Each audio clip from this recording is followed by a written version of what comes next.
पांडुरंग कडव.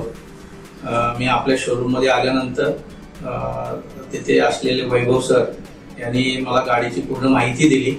मला सगळी माहिती आवडल्यानंतर मी आपल्या शोरूम मध्ये गाडी बुक केली. तर आजपर्यंत गाडी मिळेपर्यंत त्यांनी आपल्याला सहकार्य केलं आणि आज मी 12 तारखेला 12/1/2025 आपल्या शोरूम मधून गाडी डिलिव्हरी घेतली.